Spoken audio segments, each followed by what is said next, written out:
Hello my viewers, welcome to my YouTube channel Technical Asif. और आज के इस कंप्यूटर सेशन में हम लोग कंप्यूटर ज्ञान अर्जित करेंगे हिंदी में।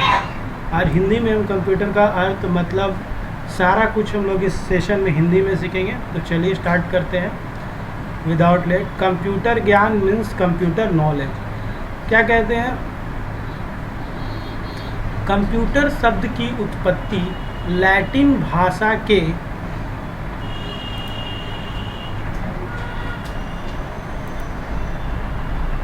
कंप्यूट शब्द से हुई है ना। कंप्यूटर जो शब्द है वो किस भाषा से आया है, सबसे पहले ये समझना है। तो जिस भाषा से कंप्यूट शब्द आया है उस भाषा को हम लोग क्या बोलते हैं? उस भाषा को हम लोग बोलते हैं कंप्यूट। कंप्यूट का अर्थ है गणना करना। मीन्स अगर आपको किसी चीज़ का गणना करना है तो उसके लिए हम लोग क्या यूज़ करते हैं? कंप्यूटर का यूज़ करते हैं, है ना। कंप्यूटर एक इलेक्ट्रॉनिक संयंत्र है जो संख्यात्मक या तार्किक आंकड़ों को तीव्र गति से सटीकता तथा यथार्थता के साथ संचित, नियंत्रित एवं संसाधित कर सकता है। कहने का मतलब है कंप्यूटर क्या है? एक इलेक्ट्रॉनिक मशीन जो क्या करता है? न्यूमरिक, तार्किक जितने आंकड़ों को है तीव्र गति मतलब बहुत ही स्पीड में उसको कैलकुलेट करके हम लोगों के सामने प्रस्तुत करता है। इसी कारण से कंप्यूटर को गणना करने वाली मशीन माना गया है। इसीलिए कंप्यूटर को हम लोग गणना करने वाली मशीन भी कहते हैं। कंप्यूटर को क्या बोलते हैं? गणना करने वाली मशीन, दैट इज कैलकुलेटर। परंतु आधुनिक युग में इसका कार्यक्षेत्र काफ़ी विस्तृत और व्यापक हो गया है, इसलिए इसे संगणक अथवा अभिक्लरित कहना उचित। अब हम लोग आगे बढ़ते हैं इसमें ना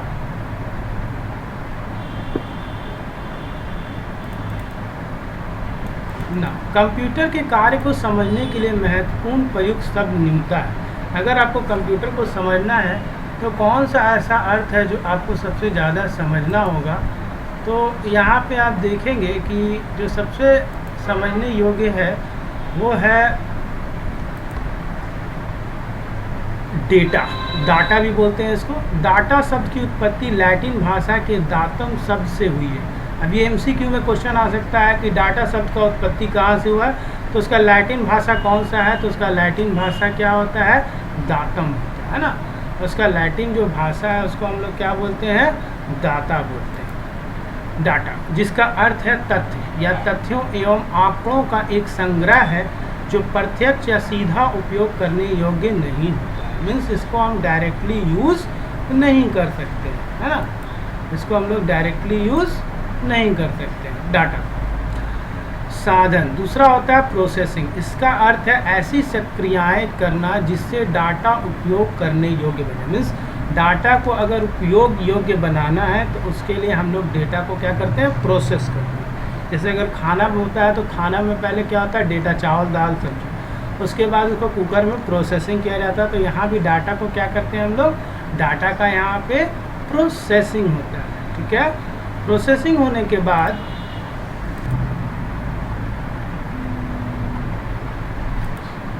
नाउ कंटिन्यू विथ सूचना, इंफॉर्मेशन। थर्ड पार्ट जो है कंप्यूटर में जो हम लोगों को पढ़ना है, डाटा का संसाधित या अंतिम परिणाम जिसे सीधे उपयोग किया जा सके और जो कोई सार्थक परिणाम देता है। मीन्स डाटा का जब हम लोग क्या करते हैं? प्रोसेसिंग कर लेते हैं, ठीक है। उसको सूचना, तो वो किस में कन्वर्ट हो जाता है? सूचना में। मीन्स प्रोसेस्ड डेटा जब कन्वर्ट होता है तो वो किस में कन्वर्ट हो जाता है? इंफॉर्मेशन में, जो उसका परिणाम या रिजल्ट को हम लोग कहते हैं। तो सबसे पहले डेटा होगा, तब कंप्यूटर में प्रोसेसिंग होगा, तब उसका इंफॉर्मेशन हम लोगों को मिलेगा। इसके बाद जो नेक्स्ट हम लोगों को पढ़ना है दैट इज़ इंस्ट्रक्शन। यह डाटा पर कार्य करने का एक प्रकार, ठीक है। इंस्ट्रक्शंस का मतलब होता है कमांड, जो हम लोग कंप्यूटर को बोलते हैं। जैसे हम लोग जनरली कमांड देते हैं उसी तरह कंप्यूटर में भी कमांड दिया जाता है और उसको कंप्यूटर के लैंग्वेज में हम लोग क्या बोलते हैं? इंस्ट्रक्शंस बोलते हैं। नेक्स्ट है बेसिक ऑपरेशंस, आधारभूत प्रक्रियाएं। क्या क्या होता है? Input, storing, processing, output, control आदि कंप्यूटर द्वारा संपन्न की जाने वाली आधारभूत प्रक्रियाएं। कंप्यूटर का तात्पर्य एक ऐसे यंत्र से है जिसका उपयोग गणना करने, प्रक्रिया, यांत्रिक, रैम, अनुसंसाधन शोध कार्यों में किया जाता है। मतलब ये सारे गणना प्रक्रिया यांत्रिक कामों के लिए कंप्यूटर का यूज़ किया जाता है। Now parts of computer, computer के अंग, यहाँ से आपका important part exam point of view से शुरू हो गया है। अगर झारखंड स्टाफ सिलेक्शन कमीशन हो गया या फिर जनरल हिंदी में अगर किसी चिल्ड्रन को कंप्यूटर को समझना है तो यहाँ से आप समझ सकते हैं। जो कोई इंग्लिश में प्रॉब्लम है वो हिंदी में आप कंप्यूटर को आज सीख सकते हैं आसिफ सर के क्लास में। The first one is input device, या प्रयोक्ता से डाटा एवं निर्देश प्राप्त करती है ना। प्रयोक्ता कहने का मतलब क्या हुआ, प्रयोक्ता का मतलब था यूजर जो डेटा को इनपुट है। जैसे हम लोग यूज़र है तो कीबोर्ड से क्या टाइप करते हैं, जो भी टाइप करेंगे तो उस चीज़ को हम लोग क्या बोलते हैं, इनपुट, है ना। जैसे मैं करके दिखाता हूँ, अभी आपके पास ये हमारे पास कीबोर्ड होता है सपोज, ठीक है। ये कीबोर्ड से आप जो भी टाइप करोगे that is known as input, और ये इनपुट यूनिट है। ये देखें, ये आप यहाँ पे ऑनलाइन देख रहे हैं कि ये आपका इनपुट डिवाइस है। अब जो भी आप यहाँ पे टाइप करोगे दैट विल बी टाइप्ड, ठीक है। मूविंग टू द नेक्स्ट, यह स्वीकृत निर्देशों को मशीनी भाषा में बदलती है। किस भाषा में बदलती है, मशीन लैंग्वेज में कन्वर्ट कर। कंप्यूटर जो है वो मशीन लैंग्वेज को समझता है, मशीन भाषा को समझता है। तो ये आपको जो इनपुट यूनिट है वो क्या करता है, आप जो भी टाइप करते हो उसको मशीन भाषा में कन्वर्ट करता है, तब्दील करता है, बदलता है। या प्रोसेसिंग के लिए परिवर्तित निर्देश सेंट्रल प्रोसेसिंग यूनिट को देती है। और ये प्रोसेसिंग के लिए मतलब इनपुट आप जो भी किए वो प्रोसेसिंग के लिए किसको प्रदान कौन करता है, तो सीपीयू को प्रदान करता है। मीन्स आप जो भी लिखते हो, टाइप करते हो, वो सीपीयू को कौन देता है, इनपुट यूनिट देता है। नेक्स्ट जो पार्ट इम्पॉर्टेंट है कंप्यूटर में, that is central processing unit.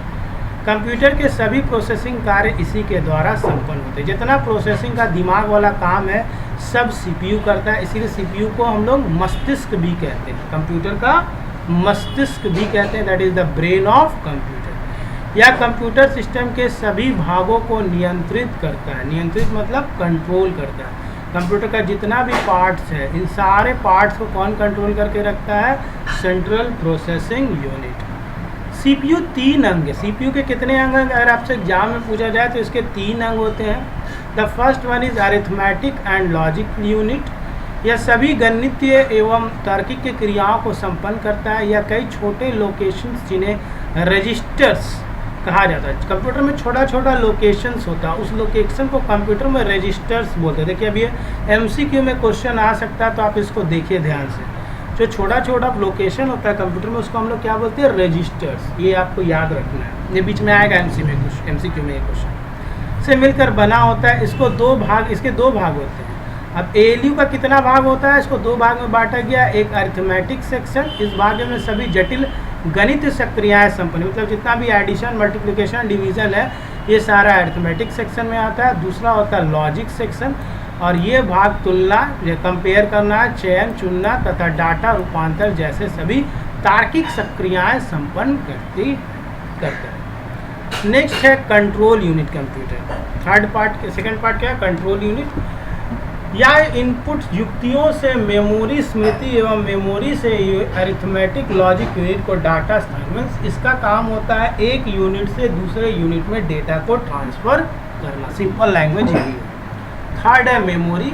या तात्कालिक स्थायी रूप से इनपुट युक्ति से प्राप्त डाटा को रखता है या संसाधित किए जा रहे डाटा और उत्पन्न किए जाने वाले परिणामों को भी रखता है। मतलब प्रोसेसिंग जो डेटा का होता है और जो इनपुट हम लोग यूज़ करते हैं, है ना, ये और यह मध्यांतरण में जो डेटा जितना भी है वो सारा डेटा आपका कहाँ होता है, मेमोरी होता है। यह सिस्टम सॉफ्टवेयर एवं एप्लीकेशन सॉफ्टवेयर को प्रयोग में बनाए रखता है। मीन्स कंप्यूटर का एक सिस्टम सॉफ्टवेयर होता है चिल्ड्रन, और एक एप्लीकेशन सॉफ्टवेयर होता है। तो ये सिस्टम सॉफ्टवेयर और एप्लीकेशन सॉफ्टवेयर दोनों को यूज़ में रखता है कौन, मेमोरी।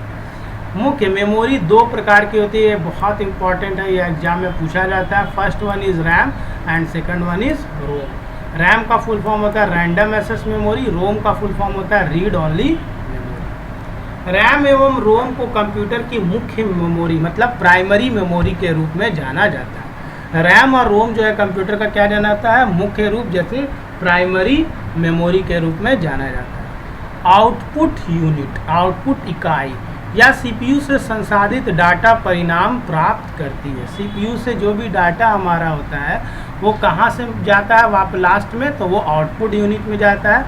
या परिणामों को मशीनी भाषा से, मशीन लैंग्वेज मतलब कंप्यूटर कौन सा लैंग्वेज समझता है, मशीन लैंग्वेज मतलब 0 और 1 ही से कंप्यूटर समझता है, 0 और 1 को समझता है, इसके अलावा कंप्यूटर ये कुछ नहीं समझता, ये याद रखना। या कॉम्बिनेशन मिला जुला 0 और 1। तो यहाँ पे आउटपुट यूनिट क्या करता है, आप जो भी प्रोसेसिंग यूनिट से डेटा आता है उसको भाषा में किस लैंग्वेज में कन्वर्ट करता है, मीन्स सीपीयू जो है आपका मशीन लैंग्वेज को फिर से किस लैंग्वेज में कन्वर्ट कर देता है, human language, human readable language में कन्वर्ट। कहने का मतलब जिस भाषा में यूजर लोग देखते हैं।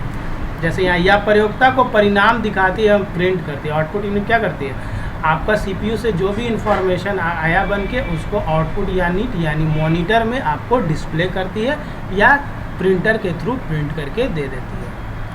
कंप्यूटर के गुण, कैरेक्टरिस्टिक्स ऑफ ए कंप्यूटर। सबसे पहला कंप्यूटर का क्या है, स्पीड, दैट इज गति।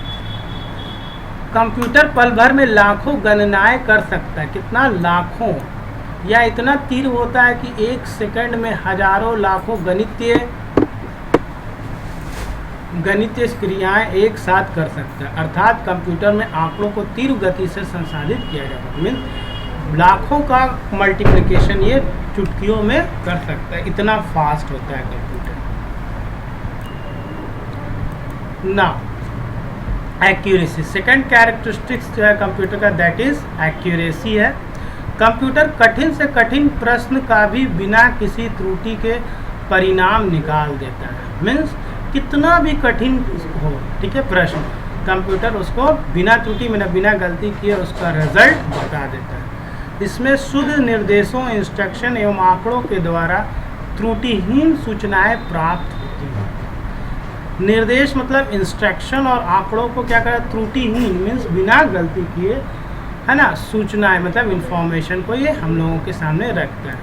प्रोग्रामर द्वारा गलत प्रोग्राम बनाने के कारण कभी कभी कंप्यूटर गलत सूचनाएं दे सकता है। अगर प्रोग्रामर जो कंप्यूटर में प्रोग्राम लिखते हैं उसको प्रोग्रामर बोलते हैं, अगर वो गलत खुद से प्रोग्राम लिखेगा तो हो सकता है कि कंप्यूटर आपको गलत सूचना दे, अपितु इसके द्वारा दिए गए परिणाम हमेशा शुद्ध व सही होते हैं। इसके अलावा कंप्यूटर हमेशा सही परिणाम देता है। अगर प्रोग्रामर गलत करेगा तो हो सकता है। उच्च संग्रह क्षमता, हाई स्टोरेज कैपेसिटी। कंप्यूटर अपनी मेमोरी सूचनाओं का विशाल भंडार संचित करता है। इसमें अथाह आंकड़ों एवं प्रोग्राम के भंडार की क्षमता, मीन्स इसका स्टोरेज कैपेसिटी, इसके भंडार मतलब डेटा बहुत ज़्यादा हम लोग स्टोर कर सकते हैं। नेक्स्ट है कंप्यूटर ज्ञान, दैट इज़ वर्सेटाइल। कंप्यूटर एक बहुउद्देश्य मशीन है। इसका उपयोग भिन्न भिन्न क्षेत्रों में विभिन्न कार्यों को किया जाता है। लिमिटेशंस, दूसरा है विश्वसनीयता, रिलायबिलिटी, भरोसेमंद होता है कंप्यूटर। वर्सेटाइल होता है, डिफरेंट लैंग्वेज में लिख सकते हैं हम लोग। थोड़ा सा साइज छोटा हो गया यहाँ पे, इसलिए थोड़ा सा मैं स्किप कर रहा हूँ यहाँ पे पार्ट को। लिमिटेशंस ऑफ ए कंप्यूटर, क्या क्या लिमिटेशन है, विवेकहीनता मतलब इसका खुद का दिमाग नहीं होता है। भावुकता की अनुपस्थिति मीन्स इसके पास खुद का फीलिंग नहीं होता है। ज्ञान में तुरंतता विकास की अक्षमता, मनुष्य का ज्ञान समय के साथ बढ़ता है लेकिन इसका कोई ज्ञान नहीं बढ़ता। जनरेशन ऑफ कंप्यूटर, जैसे दादा चाचा नाना का जनरेशन, उसे कंप्यूटर का भी क्या होता है, जनरेशन, जो एग्जाम में बहुत पूछा जाता है। प्रथम जनरेशन होता है 1949 से 54, द्वितीय होता है 1954 से 64, तृतीय होता है 1964 से 1980, चतुर्थ फोर्थ जनरेशन होता है 1980 से 1990, याद कर ले, और लास्ट फिफ्थ जनरेशन है 1990 से अब तक। तो अगर हम लोग यहाँ पे आएंगे तो देखते हैं मुख्य इलेक्ट्रॉनिक घटक क्या क्या हुआ था फर्स्ट जनरेशन। तो फर्स्ट जनरेशन में सबसे पहले वैक्यूम ट्यूब्स और इलेक्ट्रॉनिक वॉल्व्स का यूज़ होता था। क्या यूज़ होता था, वैक्यूम ट्यूब्स और इलेक्ट्रॉनिक वॉल्व्स, इन सब का यूज़ होता था फर्स्ट जनरेशन कंप्यूटर में। थोड़ा सा जूम करके देखते हैं अगर हो जाएगा तो, है ना, साइज़ काफ़ी छोटा दिख रहा है। दूसरा है आपका एकॉस्टिक डिले लाइंस और बाद में magnetic drum 1 KB memory use होता है। मतलब अभी जो कंप्यूटर में हार्ड डिस्क होता है, पेन ड्राइव होता है, स्टोरेज डिवाइस में यूज़, उस टाइम में क्या यूज़ होता था, एकॉस्टिक डिले लाइंस और बाद में मैग्नेटिक ड्रम का यूज़ होता है। ये याद रखना, मैग्नेटिक ड्रम का यूज होता था पुराने ज़माने में, फर्स्ट जनरेशन। भाषा में मशीन एवं असेंबली लैंग्वेज का यूज़ किया जाता है। अनुप्रयोग की बात करेंगे तो मुख्यतः वैज्ञानिक वाद में सामान्य व्यावसायिक प्रणालियों में वैज्ञानिक साइंटिस्ट लोग ही इसको पहले यूज़ करते थे। 1954 से 64 में जो मुख्य इलेक्ट्रॉनिक घटक आया था वो ट्रांजिस्टर था, ये याद रखना है। 64 से 80 में आपको देखिए इंटीग्रेटेड सर्किट IC आया था, और 1980 से 92 में वध एकीकृत circuit large scale integrated circuit या माइक्रो प्रोसेसर भी हम लोग बोलते हैं, जो 4th जनरेशन कंप्यूटर में आया था। 1990 में अतिविरहित एकीकृत तथा very large scale integrated circuit VLSI आया था। 1980 से 1990 में LSI आया था, 1990 में VLSI आया था, that is very large scale integrated circuit आया था। उसी तरह मेमोरी में आपका 2nd जनरेशन में magnetic core main memory, tape एवं disk peripheral memory 100 KB main memory आया था, और 3rd जनरेशन में उच्च गति के मैग्नेटिक कोर 100 MB 1 MB वाला मेमोरी आया था, और 4th जनरेशन में सेमीकंडक्टर मेमोरी। अब किस जनरेशन में सेमीकंडक्टर मेमोरी आया था? 4th जनरेशन में, है ना। डिस्क 1000 MB डिस्क, ये सारा 4th जनरेशन में आया। इसी तरह उच्च स्तरीय भाषा, कंट्रोल, कोबोल, ये सब लैंग्वेज 2nd जनरेशन में आया था। वैट ऑपरेटिंग सिस्टम किस जनरेशन में आया था? तो आपसे अगर पूछेंगे तो 2nd जनरेशन में आ गया। Fortran 4, COBOL, time sharing operating system, ये सब 3rd जनरेशन, 3rd जनरेशन में आया था। फोर्ट्रान 77, पास्कल, ADA, कोबोल 74, ये सब 4th जनरेशन में। उच्च स्तरीय भाषाएं जैसे आर्टिफिशियल इंटेलिजेंस वगैरह, जो अभी रोबोटिक्स चल रहा है, ये सब 5th जनरेशन का पार्ट। व्यापक व्यवसाय में अनुप्रयोग एवं परिकल्पना वैज्ञानिक अनुसंधान में ही किया जाता है। डाटाबेस मैनेजमेंट सिस्टम आया 3rd जनरेशन में, ये याद रखना है। 3rd जनरेशन में डाटाबेस मैनेजमेंट सिस्टम आया। ऑनलाइन सिस्टम जितना है 3rd में आया। व्यक्तिगत कंप्यूटर्स, है ना, पर्सनल कंप्यूटर जिसको बोलते हैं, 4th जनरेशन में आया, जो अभी हम लोग यूज़ करते हैं। Distributed system, integrated CAD, CAM, real time control system, graphics oriented system, तर्क करना, निर्णय लेना, ये सोचना, ये सारा 5th generation. History of development of computers जो है वो थोड़ा शॉर्ट है। आधुनिक में कंप्यूटर को अस्तित्व में आए हुए मुश्किल से 50 वर्ष ही हुए, लेकिन उनके विकास का इतिहास बहुत पुराना है। कंप्यूटर का जो रूप हम आजकल देख रहे हैं वह अचानक ही प्राप्त नहीं हुआ, बल्कि यह हजारों वर्षों का वैज्ञानिक चिंतन का फल है। जब से मनुष्य ने गिनना सीखा है, तभी से उसका प्रयास रहा है कि गणना करने में सहायता करने वाले यंत्रों का निर्माण किया जाए। नंबर सिस्टम के प्रयोग तथा भारतीय गणित के द्वारा शून्य का आविष्कार किए जाने के बाद मानव के लिए संख्याओं का महत्व बहुत बढ़ गया था, इसलिए गणना में सहायक यंत्रों का आवश्यकता अनुभव की जाने लगी। इसके परिणामस्वरूप सबसे पहले गिनतारा एबेकस, जिसको हम लोग बोलते हैं, अस्तित्व में आया, और बाद में भी इस यंत्रों का निर्माण किया गया। इसका साक्षित परिचय नीचे दिया। पहला आया था अबेकस, इतिहास 5000 वर्ष से भी ज़्यादा पुराने, गणना में सहायक है। फिर नेपियर्स बोन, इसका आविष्कार जॉन नेपियर ने 1617 में किया, सब याद रखिएगा। स्लाइड रूल, इसका आविष्कार 1620 में, सन 1620 में जर्मनी के गणितज्ञ में किया। पास्कल का गणतंत्र कैलकुलेटर्स है, ये सब थ्योरी है। लेबनीज का यांत्रिक कैलकुलेटर, मैकेनिकल कैलकुलेटर आया था, डिफरेंस आया था। अभी हम लोग जो मेन पार्ट है उस पर आते हैं। अर्ली कंप्यूटर मार्क 1, 1943 में मार्क 1 आया, 1942 में 8-1 हटाना। सो फिर ENIAC कंप्यूटर 1940, ये पूछता है देखिए एग्जाम में। ENIAC 1946 में, IDSAC 1949 में, एडवेक 1950 में, 1951 में लियो, ये सब कंप्यूटर आया। 1951 में यूनिवैक, यही एग्ज़ाम में जो है आपका मेन पूछता है। क्लासिफिकेशन ऑफ कंप्यूटर अब हम लोग पढ़ेंगे ना। कंप्यूटर का वर्गीकरण, क्लासिफिकेशन ऑफ कंप्यूटर्स। कंप्यूटर का उपयोग विभिन्न क्षेत्रों में विभिन्न प्रकार के कार्यों के लिए किया जाता है। सभी कंप्यूटरों की मूल डिजाइन समान होने के बाद भी अपने उद्देश्य एवं क्षमता के अनुसार कंप्यूटर अनेक प्रकार के होते हैं। कंप्यूटर का प्रकार बहुत होता है। कंप्यूटर को इनके डिजाइन, आकार व क्षमता तथा उद्देश्य के आधार पर वर्गीकृत करना ही सुगम होगा। कितना भाग में बांटा गया है कंप्यूटर को? उपयोग के आधार पर अलग है, आकार एवं क्षमता के आधार पर अलग बांटा गया, उद्देश्य के आधार पर अलग बांटा गया। उपयोग के आधार पर ऑनलाइन कंप्यूटर, डिजिटल कंप्यूटर और हाइब्रिड कंप्यूटर में बांटा गया है। आकार एवं क्षमता के हिसाब से micro computer, mini computer, main frame computer, super computer, laptop. अब देखिए ये एमसीक्यू का क्वेश्चन बन सकता है। उपयोग के आधार पे कौन कौन सा है? ऑनलाइन है, डिजिटल है और हाइब्रिड है। जबकि आकार एवं क्षमता में देखिए माइक्रो है, मिनी है, मेन फ्रेम है, सुपर है और लैपटॉप कंप्यूटर। उद्देश्य के आधार पर देखिए सामान्य उद्देश्य computer, general purpose computer English में बोलते हैं, और विशेष स्पेशल कंप्यूटर बोलते हैं। उपयोग के आधार पर based on usage, analogue, online computer नहीं है, एनालॉग कंप्यूटर होगा, माय मिस्टेक। कंप्यूटर को उनके उपयोग के आधार पर निम्नतः विभाजित किया जा सकता है। एनालॉग कंप्यूटर ये दाब, तापमान, लंबाई इत्यादि जैसे भौतिक राशियों को माप कर उन्हें उनके संख्यात्मक मान में बदलते हैं। इसका उपयोग मुख्य वैज्ञानिक एवं अभियंता, ये वैज्ञानिक लोग ही एनालॉग कंप्यूटर का यूज करते हैं। डिजिटल कंप्यूटर संख्या, अक्षर या अन्य विशेष प्रतीकों का गिनती में इनका प्रयोग होता था। ऑटोमोबाइल में ईंधन के नियंत्रण, बैंकिंग सिस्टम इत्यादि में इनका उपयोग होता है। अब ये कहाँ यूज़ होते हैं ये पूछा जाता है। डिजिटल कंप्यूटर कहाँ यूज करते हैं? ऑटोमोबाइल में या बैंकिंग में। और एनालॉग कहाँ यूज़ होता है? तो वैज्ञानिक एवं अभियांत्रिक में यूज़ होता है। ये आपको याद रखना होगा कंपटीशन के लिए। अब हाइब्रिड कंप्यूटर ये एनालॉग एवं डिजिटल कंप्यूटर के संयुक्त रूप होते हैं। एनालॉग और डिजिटल कंप्यूटर को मिला दिया जाता है तो हाइब्रिड कंप्यूटर बनता है। इनमें इनपुट के रूप में प्राप्त होने वाली कोई भी सूचना लगातार आंकड़ों में बदल कर दिखाई जाती रहती है, लगातार दिखाई जाती रहती है। तथा आउटपुट भी एनालॉग के साथ साथ अंक के डिजिटल होता है, मतलब एनालॉग भी होगा और डिजिटल दोनों होगा हाइब्रिड। इनका उपयोग कहाँ कहाँ होता है ये आपको जानना, कारखानों में, मशीनों इत्यादि में।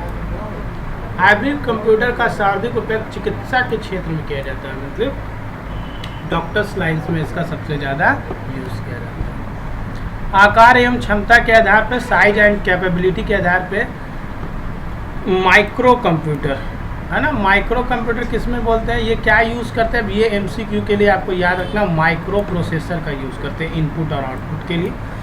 तथा भंडारण उपकरण, स्टोरेज डिवाइस जिसको हम लोग बोलते हैं, जोड़ कर तैयार किए जाते हैं। माइक्रो प्रोसेसर वास्तव में एक पूरी सीपीयू होती है। माइक्रो प्रोसेसर एक तरह से पूरा सीपीयू ही होता है जो एक छोटी सी चिप पर समा जाती है। आजकल के सभी पीसी तथा पेंटियम इसी श्रेणी में आता है। आजकल का जितना भी कंप्यूटर आप देखते हैं माइक्रो प्रोसेसर उसमें आता है। ये आकार में इतने छोटे होते हैं कि एक मेज पर भी रखे जाते सकते हैं। इतना छोटा होता है कि मेज पे, टेबल पे आप रख सकते हैं। इन पर एक बार में एक ही व्यक्ति काम कर सकता है। इनकी कीमत कुछ हज़ार रुपयों में होती है। इनका कीमत जो माइक्रो प्रोसेसर कुछ हज़ार होता है। इनके मुख्य मेमोरी का आकार 16 मेगाबाइट से लेकर 256 MB या अधिक भी हो सकता है। माइक्रो प्रोसेसर का जो साइज है वो 16 MB से लेकर 256 MB मेगाबाइट या भी अधिक हो सकता है। देन है mini computer. Now next is mini computer. ये आकार में माइक्रो कंप्यूटर से कुछ बड़े और क्षमता में बहुत अधिक होते हैं। मीन्स मिनी कंप्यूटर का जो साइज होता है ये क्या होता है? माइक्रो कंप्यूटर से थोड़ा बड़ा होता है और क्षमता, इसका कैपेसिटी भी ज़्यादा होता है। इनकी मुख्य मेमोरी का आकार 64 मेगाबाइट से लेकर 512 मेगाबाइट या अधिक भी हो सकता है। ये याद रखना है। इन पर एक साथ कई लोग कार्य कर सकते हैं। देखिए अब माइक्रो कंप्यूटर में ऐसा बात नहीं, लेकिन मिनी कंप्यूटर में लिखता है इन पर एक साथ कई लोग कार्य कर सकते हैं, मतलब मल्टीपल यूजर वर्क कर सकते हैं। एक साथ कितने भी प्रोग्राम चल सकते हैं, बहुत सारा प्रोग्राम एक साथ मिनी कंप्यूटर में हम चला सकते हैं। इन कंप्यूटरों में विशेष आवश्यकता के अनुसार डिस्क ड्राइव, लाइन ड्राइव आदि अलग से जोड़े जा सकते हैं। इसमें डिस्क ड्राइव आप जोड़ सकते हैं, लाइन ड्राइव जोड़ सकते हैं मिनी कंप्यूटर। इसका मूल्य साधारण तौर पर बड़ी कंपनियों द्वारा वहन करने योग्य है। इसका जो दाम होता है वो बड़ी कंपनियों द्वारा वहन करने के योग्य है। थर्ड है मेन फ्रेम कंप्यूटर। ये आकार में मिनी कंप्यूटर से काफ़ी बड़े और क्षमता में भी बहुत अधिक होते हैं। यानी सबसे छोटा माइक्रो प्रोसेसर तब मिनी तब मेन फ्रेम कंप्यूटर, इसका साइज सबसे बड़ा होता है, क्षमता भी अधिक होता है। इनकी मुख्य मेमोरी का आकार 256 मेगाबाइट से लेकर 2 गीगाबाइट तक होता है। इन पर एक साथ सैकड़ों व्यक्ति कार्य करते हैं। इस कंप्यूटर में सैकड़ों व्यक्ति एक बार काम कर सकते हो, तो मेन फ्रेम कंप्यूटर। इन कंप्यूटरों के लिए एयर कंडीशनिंग करना अनिवार्य होता है, मतलब एसी में रखना होगा, क्योंकि इसका तापमान 20 डिग्री से तक बना रहे। इनमें ऑनलाइन डाटा स्टोरेज की विशेष सुविधा होती है, ऑनलाइन स्टोरेज का भी होता है। इन कंप्यूटर का मूल्य बहुत अधिक होता है, यानी मेन फ्रेम कंप्यूटर सबसे ज़्यादा दामी होता है, अधिक होता है, बहुत मूल्य इसका बहुत अधिक होता है। मेन फ्रेम कंप्यूटरों का उपयोग एयरलाइनों में टिकट बुकिंग में होता है, प्रसारण में होता है, विज्ञापन में, विक्रय केंद्रित, वेतन गणना प्रणाली, उत्पादन नियोजन एवं नियंत्रण आदि महत्वपूर्ण कार्यों में किया। इसके बाद होता है सुपर कंप्यूटर, और यूज को आप लोग जरूर अंडरलाइन करके याद करें, यही सब एमसीक्यू में होता है, क्वेश्चन पूछा हुआ। ये कंप्यूटर आकार में विराट और गति में मेन फ्रेम कंप्यूटर से भी सैकड़ों हजारों गुना तेज होता है। ये सबसे तेज कंप्यूटर कौन सा होता है? सुपर कंप्यूटर, और ये विराट होता है, बड़ा होता है। इनमें समांतर प्रोसेसिंग, पैरेलल प्रोसेसिंग की क्षमता होती है, जिसमें कोई गणना अलग अलग चरणों में करने के बजाय इस प्रकार एक साथ की जाती है कि जल्दी पूर्ण हो जाए। अलग अलग करने के बाद ऐसा किया जाता है कि एक जल्दी पूरा हो जाए। ये ऐसे कार्यों में प्रयोग किए जाते हैं जिनमें लंबी लंबी और जटिल गणनाएं करनी पड़ती है, जैसे मौसम अनुमान में यूज होता है, अंतरिक्ष यान, उपग्रह प्रक्षेपण, मिसाइल निर्माण, परमाणु विस्फोट आदि। इनकी कीमत भी कई करोड़ों रुपयों में होती है। इसका कीमत क्या होता है? करोड़ों में होता है सुपर कंप्यूटर। सुपर कंप्यूटर बनाने वाली प्रमुख कंपनियों के नाम ये आप देखिए, आपको याद रखना है कि सुपर कंप्यूटर कौन कौन बनाए। क्रे, ITA सिस्टम, हिताची, है ना, ये सब बनाया है, NEC आदि, ये सब आपको याद रखना है। इनके द्वारा बनाए गए कुछ प्रमुख सुपर कंप्यूटर क्रे 1, क्रे 2, क्रे XP MP, क्रे 3, ITA आदि है। भारत में भी परम 1000 तथा क्रे XMP 14 का नामक पूर्णतः स्वदेशी सुपर कंप्यूटर बनाए गए। भारत में कौन सा है? परम। फिर लैपटॉप, वर्तमान में नव तकनीकी विकास ने आंकड़ों कंप्यूटर का आकार इतना कम कर दिया है कि उन्हें आसानी से इधर उधर ले जाया जा सकता है और साधारण व्यक्ति भी उनको खरीद कर उपयोग में ला सकता है। उसी को हम लोग क्या बोलते हैं? लैपटॉप। इनका आकार एक बड़ी किताब के बराबर होता है और वजन 3 किलोग्राम से 5 किलोग्राम तक होता है। ठीक है। इनमें बिजली की सप्लाई एक बैटरी के द्वारा की जाती है। लैपटॉप में बिजली का सप्लाई बैटरी से होता है, जिसके साधारण घरेलू बिजली द्वारा रिचार्ज किया जाता है। लैपटॉप कंप्यूटर को कभी भी नोटबुक कंप्यूटर भी कहा जाता है, कभी कभी नोटबुक कंप्यूटर भी कहा जाता है। ये कंप्यूटर लैपटॉप के बारे में था। नेक्स्ट है उद्देश्य के आधार पर। सामान्य उद्देश्य कंप्यूटर जनरल पर्पस कंप्यूटर होता है, दूसरा स्पेशल पर्पस कंप्यूटर। सामान्य उद्देश्यों की पूर्ति के लिए इन कंप्यूटर का प्रयोग किया जाता है। इनके द्वारा दस्तावेज तैयार करने, उन्हें छापने, डाटाबेस बनाने तथा शब्द प्रक्रिया द्वारा पत्र तैयार करने इत्यादि सामान्य किया जाता है। इन सब कामों के लिए हम लोग यूज़ करते हैं।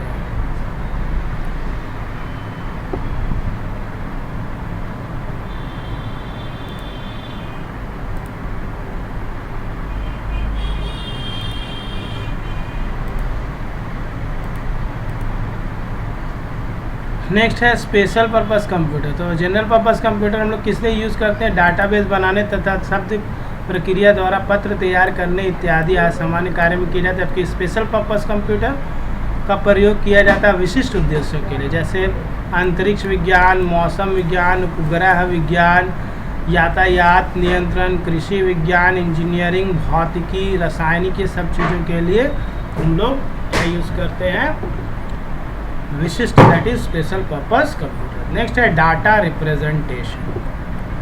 कंप्यूटर बाइनरी लॉजिकल परिपथ से निर्मित होता है। इसके डाटा को इलेक्ट्रॉनिक संकेतों को उपस्थित अनुपस्थित के रूप में व्यक्त किया जाता है। डाटा का यह प्रतिनिधित्व बाइनरी या द्विअवस्था निरूपण कहलाता है।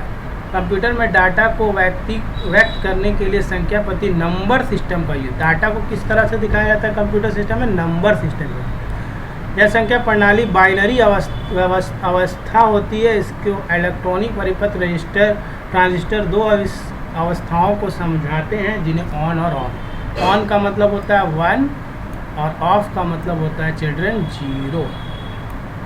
नंबर सिस्टम के बारे में पढ़ेंगे क्योंकि डेटा हम लोग जो कंप्यूटर में समझते हैं वो नंबर सिस्टम से समझते हैं। तो नंबर सिस्टम क्या होता है, जिस पद्धति के अनुसार संख्याएं लिखी जाती है उनका मान वैल्यू निकाला जाता है, उसे संख्या पद्धति या संख्या प्रणाली कहते हैं।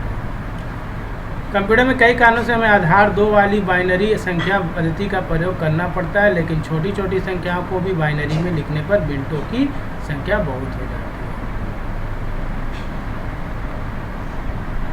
जाए तो बेटों की संख्या आधार से रूप बढ़ जाती है। अब याद देखिए, अब इसको सिंपल लैंग्वेज बनना है। डेसिमल नंबर सिस्टम, इसका बेस जो होता है वो अब हम लोग को समझना है। तो डेसिमल नंबर सिस्टम का बेस जो है वो हमेशा 10 होता है। ये आपको याद रखना है कि डेसिमल नंबर सिस्टम का बेस कितना होगा, तो उसका बेस होता है आपका 10। 0 1 2 3 4 5 6 7 8 9, ठीक है। तो आधी संख्या है, तो इसमें 0 से लेकर 9 होता है, अर्थात इस संख्या पद्धति का आधार बेस, यही एग्जाम में मेन पूछेगा जो मैंने अंडरलाइन किया है, जिसका बेस कितना होता है 10। अब जैसे 7 है, स्थानीय मान 6 5 4 है, तो ये दिया हुआ है आपको। अब यहाँ पे और भी कुछ दिया हुआ है, डेसिमल पॉइंट्स निकालने के लिए दिया हुआ है। ये एक डेसिमल नंबर है और इस डेसिमल नंबर को हम लोग फिर से कन्वर्ट किए हैं। तो ये सब आपका ज़रूरी नहीं है, जो ज़रूरी है वो बेस 10 होता है, ये जानना आपके लिए ज़रूरी है। दूसरा है binary number system. Binary number system का बेस जो होता है वो होता है 2। बाइनरी नंबर सिस्टम का आधार कितना होता है, बेस कितना होता है 2, ये आप याद रखिएगा। और बाइनरी को अगर जोड़ा जाए तो ये प्रणाली आपको याद रखना है कि 1 और 0 को जोड़ेंगे तो 0 आएगा, 0 और 1 को जोड़ेंगे तो 1 आएगा, फिर 1 और 0 को जोड़ेंगे तो 1 आएगा। शुरू में 0 0 का 0 और 1 1 को जोड़ेंगे तो 1 आएगा। कैरी कितना होगा 1। अब इस तरह का एग्जाम में कभी कभी आता है, निम्नलिखित बाइनरी संख्याओं का योग कीजिए। तो अगर आपको ये वाला चार्ट याद रहेगा तो आप इसको कर लेंगे। तो इनको अगर जोड़िएगा तो 1 1 10 का 0, कैरी बिट 1 था तो 1 लिख दिए, फिर 1 कैरी बिट यहाँ है ही नहीं तो 1 डायरेक्ट उतर गया, फिर 1 1 उतर गया, 1 1 1 सब उतर गया। फिर देखिए यहाँ पे 2 बार 1 है, तो 1 और 1 देखिए यहाँ पे कितना हो गया, 10 का 0, कैरी बिट 1 यहाँ उतर गया। तो इस तरह से अगर ये वाला चार्ट आप समझ लोगे तो रहने तो इस वीडियो में मैं लिंक दे दूँगा, आपको ये बाइनरी नंबर का एडिशन समझ में आ जाएगा। बाइनरी का घटा अगर देखेंगे, 0 में से 0 जाएगा 0 होगा, 0 में से 1 जाएगा 1, 1 में से 0 जाएगा 1, 1 में से 1 जाएगा 0। तो 1 माइनस 0 1 होगा, 1 माइनस 1 0, 0 माइनस 0 1 माइनस 1 0, 1 माइनस 0 1 हो गया और 1 माइनस 1 0 हो गया। अगर ये चार्ट आपको याद है तो आप आसानी से MCQ कर सकते हैं। ऑक्टल नंबर सिस्टम 0 से 7, इसका आधार कितना होता है 8। बाइनरी का 2, डेसिमल का 10 और ऑक्टल का कितना होता है 8, ठीक है। तो अब ऑक्टल नंबर है, इसको आपको कन्वर्ट करना है डेसिमल में। तो कैसे कन्वर्ट करेंगे ऑक्टल को डेसिमल में, कैसे कन्वर्ट करेंगे, तो इससे ऑक्टल को डेसिमल में कन्वर्ट करने के लिए आपको मल्टीप्लाई करना होगा 8 से। जैसे 144 है तो 1 × 8 का पावर 2 क्यों लेंगे, क्योंकि 143 3 डिजिट है ना, 1 4 4 3 है, तो यहाँ 2 से शुरू करेंगे पावर 8 का, और ऑक्टल में कन्वर्ट करना है इसलिए 8 से मल्टीप्लाई होगा। फिर 4 × 8 का पावर 1 अब घटते जाएगा, 4 × 8 का पावर 0। तो कैलकुलेट कर लेंगे। हेक्साडेसिमल नंबर, इसका आधार कितना होता है 16 होता है, 0 से 15 होता है। 10 11 12 आदि 2 अलग संख्याएँ हैं। इसको समझने के लिए ABCD देखिए, यानी A के लिए 10, B के लिए 11, C के लिए 12, D के लिए 13 और E के लिए 14 और F के लिए कितना होता है 15। ये आपको याद रखना।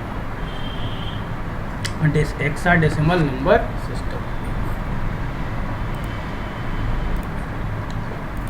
हेक्साडेसिमल नंबर सिस्टम 0 1 2 4 से लेके पूरा ABCDF है।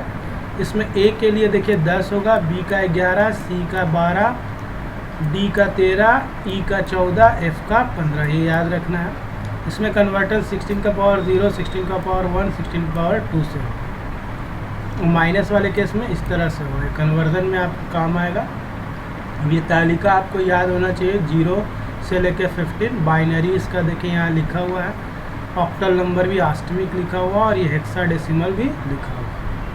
देखिए यहाँ पे आपको यहाँ से याद रखना है A 10, ये याद हो जाएगा तो आप नंबर सिस्टम कर सकते हैं। नंबर सिस्टम कन्वर्ट दशमिक को बाइनरी में कन्वर्ट करना है, तो कैसे कन्वर्ट करेंगे? 91 दशमिक संख्या 91 को बाइनरी संख्या में इस प्रकार बदला जा सकता है। तो 91 को 2 से डिवाइड देंगे तो 45 क्वाइटेंट आएगा, रिमाइंडर मेरे पास कितना आएगा 1। फिर 45 को 2 देंगे तो रिमाइंडर 1, 22 को 2 देंगे रिमाइंडर 0, 11 को 2 से देंगे रिमाइंडर 1, 5 को 2 से देंगे रिमाइंडर 1, 2 को 2 से देंगे रिमाइंडर 0, 1 को 2 से देंगे रिमाइंडर 1। अब ये नीचे से लेके ऊपर तक हम लोग लिख देंगे, देखिए 10 11 0 1 1, यही इसका बाइनरी है, किसका 91। ये इधर साइड पे सारा रिमाइंडर निकला है और नीचे से फ्रैक्शन देख करके हम इसको कर लेते हैं। तो ये आपका निकल गया, इसका प्रैक्टिस आप कीजिए। पॉइंट वाले केस को बाइनरी में कन्वर्ट करने के लिए आपको क्या करना होगा? मल्टीप्लाई बाय 2 करना होगा। देखिए यहाँ करते जा रहे हैं हम लोग, तो यहाँ पे आप देखिएगा 0.14 जितना भी है उसको मल्टीप्लाई किया, फिर 0.5648 को फिर 2 से, फिर पॉइंट के बाद वाला 0.1296 को 2 से, इसी तरह करते जाना है। और फिर यहाँ फ्रैक्शंस वाले केस में हम लोग ऊपर से नीचे लिखते हैं, ना कि नीचे से ऊपर। 11 001 इसमें उल्टा लिखते हैं हम लोग, ये याद रखना। बाइनरी से डेसिमल कैसे कन्वर्ट होगा? देखिए ये बाइनरी नंबर है, डेसिमल कन्वर्ट कैसे करेंगे? तो इसको गिनिए 1 2 3 4 5 6 7, तो 2 का पावर 6 से शुरू होगा अगर 7 होगा। इसी तरह 8 होगा तो 2 का पावर 7 से शुरू होगा। अब ये 1 को यहाँ लिखेंगे 1 × 2 का पावर 6 प्लस 0 × 2 का पावर 5, इधर से शुरू करें, फिर 1 × 2 का पावर 4, ये धरते जाएगा 2 का पावर 0 तक। 2 का पावर 0 का वैल्यू 1 होता है, इस तरह कैलकुलेट करोगे तो 87 आपका आ जाएगा। इस तरह का वीडियो का लिंक मैं भेज दूंगा आपको। पॉइंट वाले केस में कुछ नहीं करना है, जहाँ से पॉइंट शुरू है वहाँ इंटू 2 का पावर -1 से हो जाएगा, है ना। जैसे आप देखिएगा यहाँ पे 0.0, यहाँ पे देखिए 1/2 का स्क्वायर या फिर 2 का पावर -2, या वही बात है। इस तरह से हम लोग 2 का पावर -5 करके ये वैल्यू निकालते हैं, माइनस में निकालते हैं। Binary to octal conversion and vice वर्सा।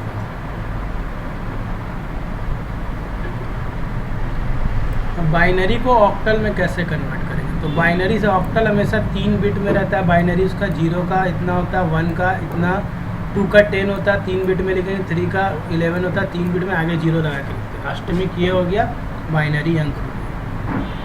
इसी तरह आप यहाँ अगर निकालिएगा, बाइनरी संख्या इतना दिया हुआ है, इसको ऑक्टल में निकालना है तो 3 बिट के निकालेंगे, है ना।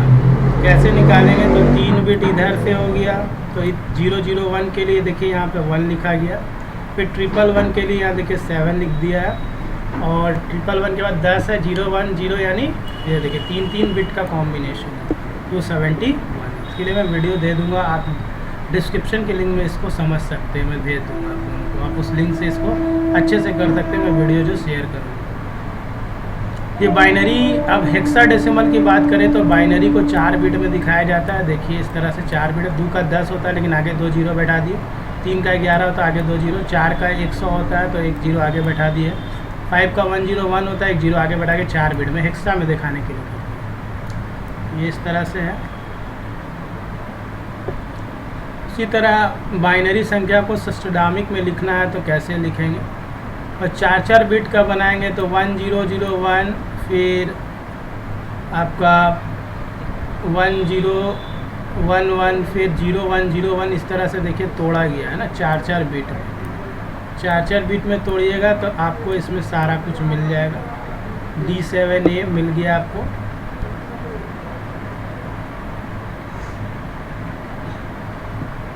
ये बोर्ड पे समझने वाला चीज़ है, इसको बोर्ड में समझाना होगा चिल्ड्रन। अब ये ऑक्टल में कन्वर्ट करना तो 3 है तो 8 का पावर 2, 8 पावर 8 कर 0 कर दिए हम लोग ऑक्टल में कन्वर्ट करने के लिए। ये हेक्साडेसिमल में करना है तो कैसे किए? 16 का पावर 2, 16 पावर 1, 16 हेक्सा में करवाना है, इसीलिए इसमें किया। ठीक है। इनपुट डिवाइस अब कौन कौन सा? इनपुट डिवाइस का काम क्या था, डाटा और निर्देशों को इनपुट करके उन्हें सीपीयू के समझने योग्य विद्युत संकेतों में बदलकर सीपीयू में प्रेषित करती है। यह डाटा एवं निर्देशों को बाइनरी कोड 0 और 1 में बदलकर कंप्यूटर के समझने योग्य बनाता है। मतलब इनपुट यूनिट क्या करता है, जो भी हम लोग इनपुट प्रोवाइड करते हैं, देते हैं कंप्यूटर में, टाइप करते हैं, उसको 0 और 1 में कन्वर्ट करके सीपीयू को देते हैं। सबसे अधिक प्रयोग में लाई जाने वाली इनपुट इकाई कीबोर्ड है। अगर आपसे पूछे कौन सा डिवाइस कंप्यूटर का हैंड को क्या बोलते हैं, तो आप झट से बोलोगे कीबोर्ड बोलते हैं, ठीक है। किंतु MICR, OMR, OCR आदि ऐसी इनपुट युक्ति है जिनका उपयोग विशेष कार्यों के लिए किया जाता है। MICR बैंक में यूज होता है, OMR ऑनलाइन एग्जाम में, OCR ऑप्टिकल कैरेक्टर रीडर के रूप में यूज किया जाता है, ठीक है। डाटा एवं निर्देश कंप्यूटर में जिस इकाई में विशिष्ट किए जाते हैं इसे इनपुट इकाई कहते हैं। फंक्शन, इनपुट को युक्तियों का कार्य यह है कि हम अपनी भाषा में उन्हें जो भी डाटा या आदेश देते हैं उसे बाइनरी कोड में बदलकर कंप्यूटर अर्थात सीपीयू में भेज देते हैं। मीन्स कंप्यूटर का कीबोर्ड क्या करता है, आप जो भी टाइप करते हो उसको कंप्यूटर लैंग्वेज मतलब सीपीयू में भेजता है, 0 और 1 कन्वर्ट करके। कौन, इनपुट। संक्षेप में किसी इनपुट साधन द्वारा निम्नलिखित मुख्य कार्य किए जाते हैं। यह उपयोगकर्ता द्वारा किए गए निर्देश इंस्ट्रक्शन तथा डाटा को पढ़ता है या स्वीकार करता है, या उन निर्देशों और डाटा को कंप्यूटर द्वारा स्वीकार किए जाने वाले रूप में बदल देता है, या बदले हुए रूप में उन निर्देशों और डाटा को आगे को प्रोसेसिंग के लिए कंप्यूटर को भेज देता है। कंप्यूटर की कुछ प्रचलित इनपुट युक्तियों की सूची निम्नलिखित है। देखिए कौन कौन सा होता है, mouse, keyboard, microphone, scanner, touch screen, web camera, barcode reader, ये इनपुट यूनिट है। ऑप्टिकल मार्क रीडर, यह एक ऐसा इनपुट साधन है जिसके उपयोग को किसी कागज पर बनाए गए चिन्हों के पहचाने, जैसे OMR शीट आप भरते हो जब एग्जाम होता है तो आप गोल गोल कर देते हो, डार्क कर देते हो, तो ऑब्जेक्टिव टाइप क्वेश्चन में परीक्षा में यूज होता है। कौन सा, OMR। तो OMR का यही काम। ऑप्टिकल कैरेक्टर रीडर, ये कहाँ यूज होता है, मार्क रीडर का कुछ सुधरा हुआ रूप होता है ये ऑप्टिकल। यह केवल साधारण चिन्हों को ही नहीं बल्कि छापे गए या हाथ से साफ साफ लिखे गए अक्षरों को भी पढ़ लेता है। मतलब जो भी हाथ से लिखे हुआ है उसको रीड कर लेगा। इस तकनीक को ऑप्टिकल कैरेक्टर रिकॉग्निशन कहा जाता है। इसका उपयोग पुराने दस्तावेजों को पढ़ने में किया जाता है। किस डिवाइस का उपयोग पुराने दस्तावेजों को पढ़ने में किया जाता है, तो ऑप्टिकल कैरेक्टर। MICR, इसका पूरा नाम magnetic ink character recognition, magnetic ink character reader है, रिकॉग्निशन है। यह देखिए फुल फॉर्म भी पूछ सकता है, मैग्नेटिक इंक कैरेक्टर रिकॉग्निशन। यह ऑप्टिकल कैरेक्टर रिकॉग्निशन तकनीक का ही एक रूप है जिसमें चुंबकीय स्याही देख रहे हैं, मैग्नेटिक इंक से छापी गई सूचनाओं को पढ़ा जाता है। जैसे आप ड्राफ्ट बनाते हैं तो उसमें मैग्नेटिक इंक से छपा रहता है ड्राफ्ट में, तो उसको पढ़ने के लिए MICR यूज करते हैं। बैंकों द्वारा चेक, ड्राफ्ट आदि को प्रोसेसिंग या क्लियरिंग के लिए इसे ये MCQ क्वेश्चन है। बैंक ड्राफ्ट के लिए क्या यूज करते हैं रीड करने के लिए, MICR। Bar code reader, data scanning युक्ति जिसका प्रयोग बार कोड पढ़कर कंप्यूटर को इनपुट देने में किया जाता है। अब बार कोड को पढ़ के, जैसे अभी स्कैन करते हैं तो पेमेंट करने के लिए बार कोड का यूज करते हैं, इनपुट प्रोवाइड करते हैं पेमेंट के फॉर्म में। या आप कभी मॉल में जाते हो तो आपको बार कोड देता है स्कैन करने के लिए, या हर एक प्रोडक्ट में बार कोड लगाता है, उसको स्कैन करता है किसी बार कोड रीडर से, तो उसका दाम पता चल जाता है जो बेचने वाला, जो मॉल में बेचता है, ठीक है।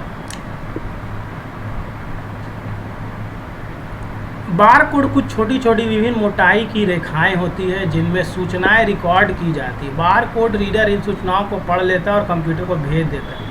प्रायः इसका उपयोग बड़ी दुकानों पर वस्तुओं की कीमत आदि पढ़ने में किया जाता है। जैसे यूनिवर्सल प्रोडक्ट कोड, देखिए अब इसको क्या बोलते हैं, बार कोड रीडर को, ये MCQ बन गया। यूनिवर्सल प्रोडक्ट कोड भी कहते हैं। बार कोड रीडर से बार कोड पर लेजर डालकर उसे ग्रहण किया जाता है। लेजर का बीम देखते होंगे आप, मॉल में जाते होंगे तो देखते लगा करके, और उसे रीड करता है उसका प्राइस। अतः कोड रीडर को लेजर बीम स्कैनर भी कहते हैं, इसको लेजर बीम स्कैनर कहते हैं। कीबोर्ड सबसे प्रमुख इनपुट यूनिट है, टाइपराइटर के समान दिखाई देता है। इसे टाइपराइटर की तरह की बहुत से बटन या कुंजियाँ होती है, संख्याएं चिन्ह टाइप किए जा सकते हैं। इसका प्रयोग कंप्यूटर में डाटा एवं निर्देशों को कंप्यूटर की मेमोरी में पहुंचाने का किया जाता है, तो हम जानते हैं। अब देखिए जिस कीबोर्ड का प्रयोग किया जाता है उसे 105 से अधिक कीज होती है। आजकल जो पेंटियम प्रोसेसर में कंप्यूटर में जो कीबोर्ड होता है उसमें कितना कीज, आपसे MCQ का क्वेश्चन है कितना कीज होता है? तो 105 कीज होता है। ठीक है। स्कैनर यह एक ऐसा इनपुट युक्ति है जो किसी कागज़ पर बने हुए या छपे हुए चित्र को अंकीय डाटा में बदलकर कंप्यूटर को भेज देता है। स्कैनर से हम छपे हुए पाठ्य को भी पढ़ सकते हैं, मीन्स फोटोकॉपियर मशीन भी इसको बोलते हैं। मीन्स जो भी छपा हुआ है, अभी ये जो लिखा हुआ है इसको हम लोग स्कैन करके निकाल सकते हैं। कैसे? स्कैनर का काम होता है जो भी हार्ड कॉपी, मतलब आपका लिखा हुआ हाथ से, उसको स्कैन करके वो कंप्यूटर के स्क्रीन में दिखा सकता है। यही काम होता है स्कैनर, बेसिक मीनिंग यही है।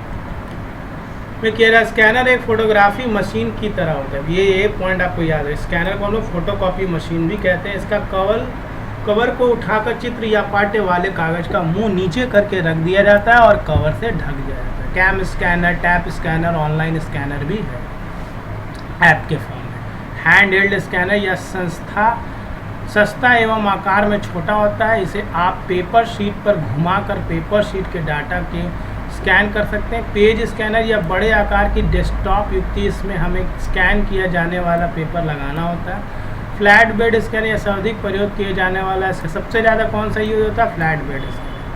उसके बाद वेब कैमरा क्या होता है? एक डिजिटल कैमरा होता है जिसे कंप्यूटर से जोड़ा जाता है। इसके द्वारा हम साधारण कैमरे की तरह चित्र खींच सकते हैं। ठीक है। माइक्रोफोन क्या होता है? इसे संक्षेप में माइक ब्रीफ में माइक भी कहते हैं। यह एक डिवाइस रिकॉग्नाइजर है जो ध्वनि को रिकॉर्ड करने में हमारी सहायता करता है। ठीक है। टच स्क्रीन जो आज मोबाइल में यूज होता है, यह इनपुट का आधुनिकतम रूप है। इसमें एक विशेष प्रकार के मॉनिटर का उपयोग किया जाता है। इसमें कोई इनपुट देने के लिए हम कीबोर्ड के बटनों को नहीं दाबते बल्कि स्क्रीन पर ही निश्चित स्थान को छूते हैं, है ना। टच स्क्रीन का उपयोग प्रायः ऐसे स्थानों पर किया जाता है जहाँ ग्राहकों को कंप्यूटर में कोई इनपुट देना होता है। पॉइंटिंग डिवाइस, पॉइंटिंग युक्ति का सीधा संबंध कंप्यूटर स्क्रीन तथा जीआई ग्राफिकल यूजर इंटरफेस। ये जो स्क्रीन है इसी को ग्राफिकल यूजर इंटरफेस बोलते हैं। सॉफ्टवेयर से या कंप्यूटर स्क्रीन पर चल रही गतिविधियों का संचालन तथा नियंत्रण करता है। पॉइंटिंग युक्ति की मुख्य स्थिति माउस एक पॉइंटिंग डिवाइस है। लाइट पेन एक पॉइंटिंग डिवाइस है। जॉयस्टिक एक पॉइंटिंग डिवाइस। अब कॉम्पिटिटिव एग्जाम में आपको यही बोला which of the following is a pointing, इनमें से कौन पॉइंटिंग डिवाइस है? तो आपको याद रखना माउस, लाइट पेन और जॉयस्टिक पॉइंटिंग डिवाइस है। माउस हाथ में पकड़कर चलाए जाने वाली एक इनपुट युक्ति है। यह केबल द्वारा सीपीयू से जुड़ा रहता है। सीपीयू से केबल द्वारा जुड़ा रहता है माउस। इसका प्रयोग मॉनिटर के पर्दे पर कर्सर या माउस, ये देखिए ये जो हिल रहा है आपका कर्सर, ये माउस है। इसका प्रयोग कंप्यूटर पर गेम खेलने के लिए भी खेलते हैं। ये देखिए कर्सर से गेम खेलने में भी होता है। माउस एक छोटी डिब्बी के आकार का होता है। इसका हाथ से पकड़ के एक समतल पैड पर सकराया जाता है जिसे माउस पैड भी कहते हैं। माउस के पैड पे चलाया जाता है। तो ये सब है। नेक्स्ट है लाइट पेन। यह भी जॉयस्टिक और माउस की भांति एक पॉइंटिंग युक्ति है जो एक साधारण बॉल पेन की तरह दिखाई देती है। इसके एक सिरे पर एक पतली पिन या सुई होती है और दूसरे सिरे से तार निकलकर कंप्यूटर से जुड़ी होती है। इसका सहायक पेन की तरह छात्र पकड़कर मॉनिटर के स्क्रीन पर किसी बिंदु पर रखा जाता है। हम जो कुछ भी इस पेन से लिखते हैं या चित्र बनाते हैं तो लाइट पेन का हम लोग यहाँ पे यूज़ करते हैं। यह चित्रकारों तथा डिजाइनों के लिए बहुत उपयोगी है। चित्रकारी जो करते हैं या डिजाइनर होते हैं उनके लिए light pen is very helpful. Joystick game खेलने के लिए गोलाकार गेंद के ऊपर लगी हुई है तो एक छड़ी या मुठ होती है जिसे उस गेंद को उसके सॉकेट के अंदर घुमाया जाता है। जॉयस्टिक की सहायता से हम स्क्रीन पर चलते हुए किसी वस्तु की दिशा बदल सकते हैं, मूव करा सकते हैं दिशा। तो गेम खेलने में ज़्यादा यूज होता है। आगे पीछे ऊपर नीचे, है ना, जिसे पुश बटन भी बोलते हैं, फायर बटन भी बोलते हैं। प्रयोग प्रायः कंप्यूटर पर वीडियो गेम खेलने में किया जाता है और फायर बटन को दबाकर आदेश दिया जाता है। ट्रैक बॉल, रोलर बॉल भी कहा जाता है। यह भी माउस की तरह एक पॉइंटिंग युक्ति है। इसमें एक गेंद होती है जिसमें उंगलियां द्वारा घुमाया जाता है। जिस दिशा में यह गेंद घूमती है उसी दिशा में स्क्रीन पर इसका पॉइंटर घूमता है। आउटपुट यूनिट अब हम लोग पढ़ेंगे।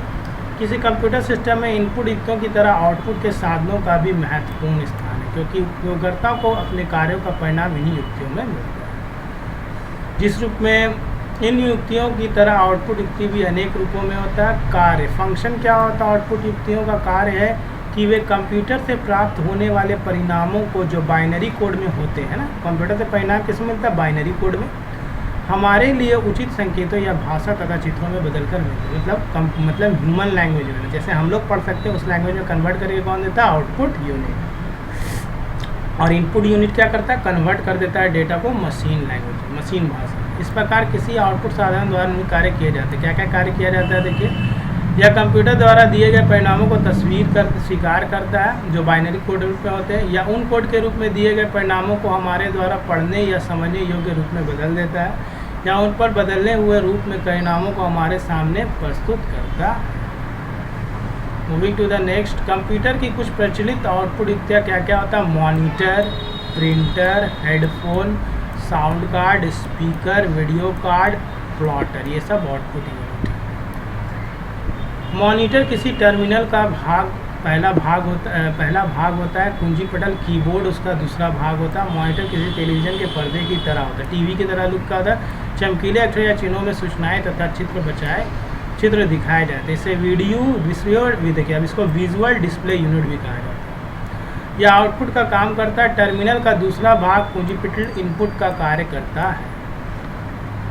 मॉनिटर आउटपुट प्रदर्शन का 3 प्रकार का होता है। एलसीडी होता है, देखिए, सीआरटी होता है, कैथोड रे ट्यूब होता है, और फ्लैट पैनल डिस्प्ले होता है। ये पूछा जाता है।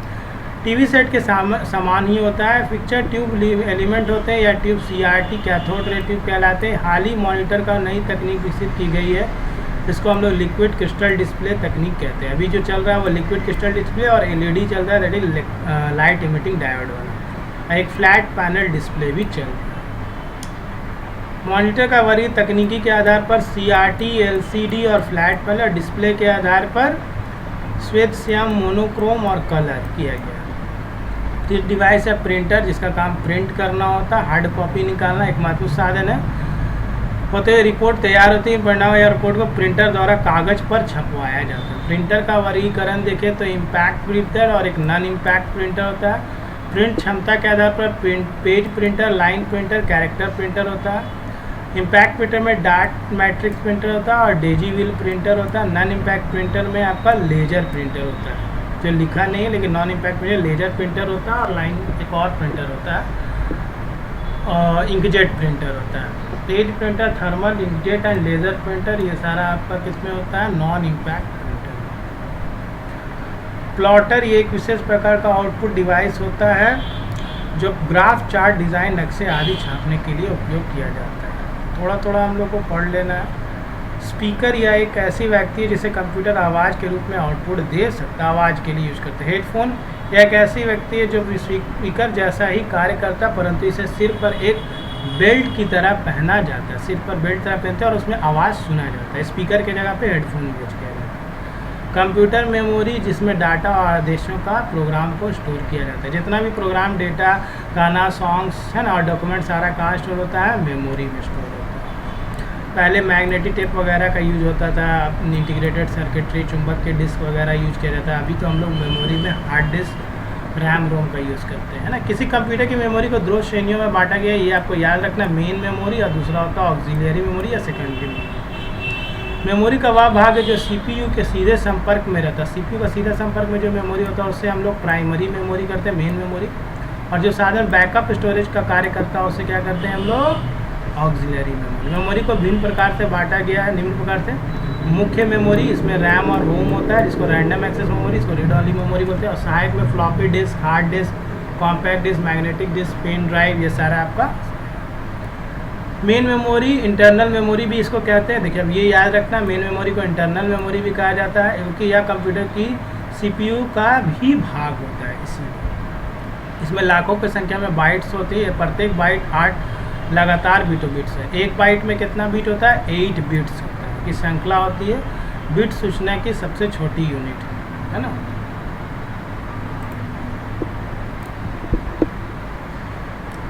ना नेक्स्ट है